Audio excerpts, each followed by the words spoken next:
पिछले वीडियो में आपने देखा था कि मैंने प्रश्नावली 3.5 का प्रश्न संख्या 3 को हल किया था। ठीक है, आप लोगों ने उसे देखा होगा और प्रैक्टिस कर लिया होगा। अब मैं अगले सवाल जो क्वेश्चन नंबर 4 का 1 है उसे मैं हल करूंगा। आप कहीं मत जाइएगा, चैनल को सब्सक्राइब कर लीजिएगा। आइए सीखते हैं।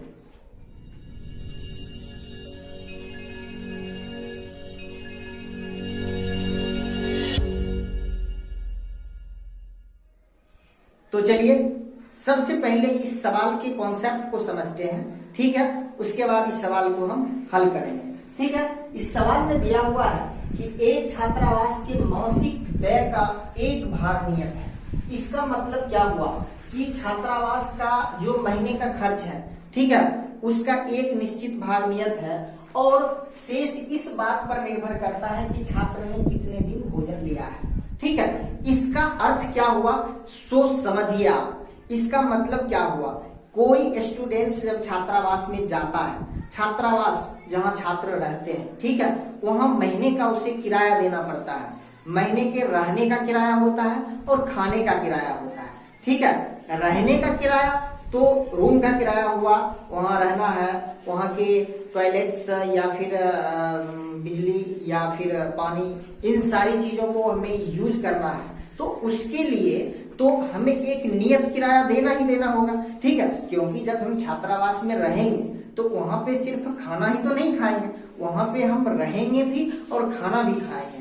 तो इन चीजों को दो हिस्से में डिवाइड करके छात्रावास का नियम निर्धारित किया गया है। ठीक है, क्या नियम निर्धारित किया गया है कि आपने जो खाना खाया उसका आपको अलग से लगेगा और जो आप वहां पे लिव कर रहे हैं, जो आप वहां पे रह रहे हैं, ठीक है, वहां के चीजों का यूज कर रहे हैं, वहां के रूम का यूज कर रहे हैं, वहां के बेड का यूज कर रहे हैं या फिर अन्य चीजों का यूज कर रहे हैं, बिजली का यूज कर रहे हैं, तो उन सभी चीजों के लिए आपको जो है एक निश्चित किराया देना पड़ेगा और ये चीजें सभी स्टूडेंट्स के लिए बराबर होगा। क्यों बराबर होगा? इसलिए कि इतना चीज तो सभी स्टूडेंट्स यूज करेंगे। ठीक है, रहेंगे सभी स्टूडेंट्स छात्रावास में, तो ये रूम तो सभी लोग यूज करेंगे, वहां के जितने भी चीज हैं जैसे कि पानी हुआ, बिजली हुआ, ये सभी लोग यूज करेंगे। ठीक है, तो इसके लिए एक निर्धारित किराया रख दिया गया है। ठीक है, जिसको कि ये नियत भाग कहा है। ठीक है, नियत व्यय कहा है। ठीक है, लेकिन इसके साथ, ठीक है, हम जो छात्रावास में रहते हैं तो खाना भी तो खाएंगे। ठीक है, लेकिन हो सकता है खाना खाने में कुछ स्टूडेंट्स 20 दिन खाए, कुछ स्टूडेंट्स 25 दिन खाए। यानी कहने का मतलब हो सकता है कि हम रहे ना हॉस्टल में तो घर चले जाए, तो हो सकता है उस पीरियड में हम महीना में 20 ही दिन खाए। तो हर एक स्टूडेंट्स खाना जो खाता है वो अलग अलग दिनों की संख्या उसकी हो जाती है।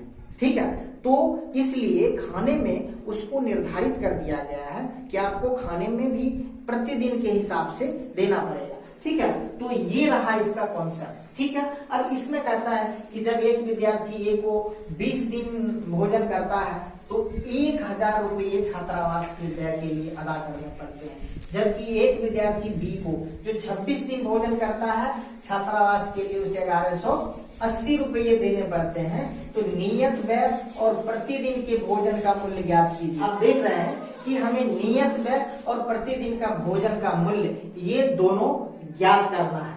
ठीक है, तो चलिए अब इस सवाल को हम हल करते हैं। इसे दो पार्ट में बनाएंगे, जैसे कि हम दो चर वाले रैखिक समीकरण को हल करते हैं। पहले हम दो समीकरण बनाएंगे और उसके बाद उन समीकरणों को हम हल करेंगे तो हमें हमारा उत्तर आ जाएगा।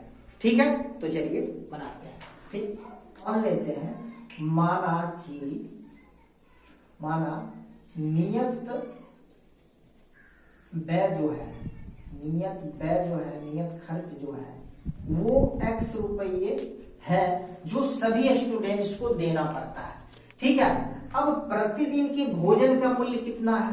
ठीक है, प्रतिदिन का भोजन का मूल्य कितना है ये हमें देखना है। प्रतिदिन का भोजन का मूल्य, ठीक है, ये पर स्टूडेंट्स कितना रुपया, तो हम मान लेते हैं इसको y रुपया जो है प्रतिदिन का भोजन का खर्च है। ठीक है, इस सवाल में भी प्रश्न के दो हिस्से हैं, पहला ए के द्वारा जो दिया जाता है और दूसरा बी के द्वारा जो दिया जाता है। ठीक है, तो हम प्रश्न के प्रथम हिस्से से देखेंगे, प्रश्न के प्रथम भाग से। ठीक है, इसको हम देखेंगे कि किस तरह से देता है ये। ए जो है 20 दिन भोजन करता है और 1000 रुपये व्यय करता है। ठीक है, अब देखिए एक निश्चित व्यय जो है वो तो प्रत्येक स्टूडेंट्स को देना ही देना है, उतना तो खर्च करना ही पड़ेगा। तो x रुपया ये निश्चित है, ये सभी स्टूडेंट्स को देना पड़ता है। ठीक है, लेकिन जो अंतर आएगा, ठीक है, प्रत्येक स्टूडेंट्स के खर्च में जो अंतर आएगा वो कहां से आएगा, ये प्रतिदिन के भोजन का मूल्य जो है, क्योंकि कोई 20 दिन खाएगा, कोई 25 दिन खाएगा, तो वहां पे अंतर आएगा। ठीक है, तो ये तो x रुपया उसको देना ही देना है। अब ये प्रतिदिन का जो भोजन का जो हमने मूल्य रखा है वो y रखा है। ठीक है, तो एक दिन का y रुपया, ठीक है, और इसने भोजन कितना किया 20 दिन, तो 20 दिन का एक दिन का y है, तो 20 दिन का 20 y जो है इसको खर्च करना पड़ता है। ठीक है, और टोटल ये नियत खर्च जो करना पड़ता है ये है, और 20 दिन के भोजन पे खर्च करना पड़ता है ये है, और इतना रुपया जब हो गया तब इसने छात्रावास को दिया। तो छात्रावास को दिया कितना, छात्रावास को दिया कितना 1000 रुपये, छात्रावास को दिया कितना 1000 रुपये। ठीक है, ये हमारा हो गया फर्स्ट समीकरण। ठीक है, अब देखेंगे प्रश्न के अगले हिस्से में। प्रश्न के अगले हिस्से में क्या है, तो ये देखिए प्रश्न के अगले हिस्से में बी स्टूडेंट है जो 26 दिन भोजन करता है और व्यय कितना करता है 1180 रुपये। देखिए सभी स्टूडेंट्स के लिए जो नियत खर्च है वो तो है ही, तो इसको भी नियत खर्च तो देना ही पड़ेगा। ठीक है, तो नियत खर्च जो है प्रश्न के दूसरे भाग में, प्रश्न के दूसरे भाग से x रुपया तो b को भी देना पड़ेगा। ये b जो है इसको भी x रुपया चूंकि नियत है, सबके लिए निर्धारित है, सबके लिए एक जैसा है, तो वो तो उसको देना ही देना है। ठीक है, अंतर कहां पर आएगा, अंतर आएगा कि इन्होंने, इस बंदे ने 26 दिन तक भोजन किया। ठीक है, अब ये बंदा 26 दिन तक भोजन करता है, तो इसका मतलब एक दिन का y है, तो 26 दिन का 26y, इतना रुपया इसको देना पड़ा होगा। ठीक है, तो ये b जो है ये टोटल x जोड़ 26y, इतना रुपया जो है वह छात्रावास को दिया। तो और इतना तो दिया, लेकिन दिया कितना, दिया 1180 रुपया। इसका मतलब ये 1180 रुपये के बराबर होगा। ठीक है, और ये मिल गया हमें दूसरा समीकरण। ठीक है, अब ये दो समीकरण मिल गया, तो अब आपके चेहरे पे मुस्कान आ जाना चाहिए, क्योंकि ये दोनों समीकरण आ गया तो आराम से इस सवाल को हम हल कर सकते हैं, क्योंकि आपने हमारे बहुत सारे वीडियोज को देखा है और सवाल को हल किया है। लेकिन आप पे हम जोर नहीं देंगे, हम खुद ही इसको हल करेंगे और आपको दिखाएंगे, आपको सिर्फ प्रैक्टिस करना है। ठीक है, तो देखिए कैसे, इसको समीकरण 1 है, 2 है, इसमें x है, इसमें भी x है, हम x को इजीली कटा देते हैं। ठीक है, किसी को गुना भाग करने की कोई झंझट नहीं है। ठीक है, चलिए लिखिए इसको, x + 20y = 1000। ठीक है, दूसरा है x + 26y = 1180। ठीक है, अब इसको हमें माइनस करना पड़ेगा, क्योंकि दोनों का चिन्ह बराबर होता है तो माइनस करना पड़ता है। दोनों का चिन्ह बराबर है, जिसको कटाना है, जिसको हमें कटाना है समीकरण से, हमें x को कटाना है, तो x के चिन्ह को देखेंगे कि x का चिन्ह बराबर है या नहीं है। ठीक है, अगर x का चिन्ह बराबर है तो हमें उसको घटाएंगे, अगर x का चिन्ह बराबर नहीं है तब उसको हम जोड़ेंगे। इस बात को हमेशा याद रखिएगा। चलिए यहाँ पे देखिए कि दोनों का चिन्ह बराबर है, यहाँ भी प्लस है, यहाँ भी प्लस है, प्लस आगे में यहाँ पे लिखा नहीं जाता है लेकिन प्लस है, ठीक है। अब इसका चिन्ह बदल के माइनस हो जाएगा, यहाँ प्लस है तो इसका चिन्ह बदल के माइनस, यहाँ प्लस है तो इसका चिन्ह बदल के माइनस, ठीक है। अब एक माइनस हो गया, ऊपर प्लस है तो ये दोनों कट जाएगा, ठीक है।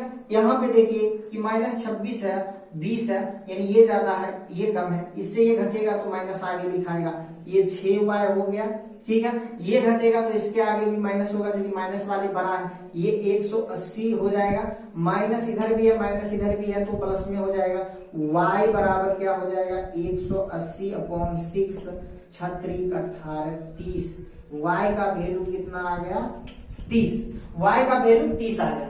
अब इस y के वैल्यू को हम किसी भी समीकरण में रख देंगे, ठीक है, कोई प्रॉब्लम नहीं। चलिए देखते हैं, समीकरण 1 में ही हम रखते हैं। समीकरण 1 मेरे पास क्या है, x + 20y = 1000, ठीक है।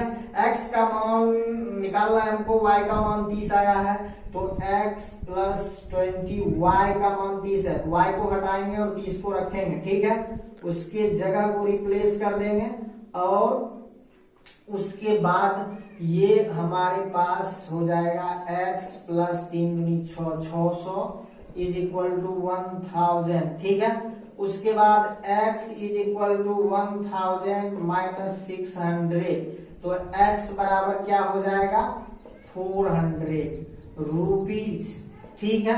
ये x हमने किसको माना था, x माना था नियत व्यय को, ठीक है, नियत व्यय को x माना था। इसका मतलब है कि छात्रावास का जो नियत व्यय है, नियत व्यय जो है मासिक नियत व्यय वो 400 रुपीज है। ये 400 रुपीज हर एक स्टूडेंट्स को देना ही देना है। और उसके बाद प्रतिदिन भोजन का जो खर्च है वो y रुपया है। प्रतिदिन भोजन का खर्च कितना है, भोजन पे कितना खर्च करना पड़ता है 30 रुपये। इसको हमने y माना है और y का वैल्यू निकला है 30 रुपये। इसका मतलब ये हुआ कि नियत खर्च जो है वो कितना निकला, वो नियत व्यय ये 400 रुपये और प्रतिदिन के भोजन का मूल्य जो है वो 30 रुपये निकला, ठीक है। अगर इसको हम चेक करना चाहें कि हाँ सही में ए जो है वो 20 दिन में 1000 रुपया देता है या नहीं, तो देख लीजिए कि उसे नियत ए के लिए ये समीकरण है, ठीक है। तो x रुपया तो उसे खर्च करना ही पड़ता है, तो x रुपया मतलब 400 रुपया तो उसे देना ही देना पड़ेगा, ठीक है। जैसे अगर हमें चेक करना होगा तो x + 20y ये इतना रुपया उसे देना पड़ता है। इसका मतलब ये हुआ कि उसे x मतलब इसे x का वैल्यू 400 है, ये 400 रुपये तो उसे देना ही देना है। उसके बाद 20 दिन का है और y मतलब प्रतिदिन कितना खाना खाता है, कितना रुपये का 30 रुपये का, ठीक है। तो ये हो गया 20 दिन तक खाया, ठीक है। तो ये 400 + 3 × 6 600, ठीक है। कितना हो गया 1000, इतना रुपया, इतने रुपया में उसे देना पड़ा था छात्रावास को, ठीक है। यानी कहने का मतलब है कि हमारा सवाल बिल्कुल सही है, ठीक है। मेरे ख्याल से आप समझ गए होइएगा। अब इसे प्रैक्टिस कीजिएगा। मिलते हैं नेक्स्ट वीडियो में, तब तक के लिए थैंक यू।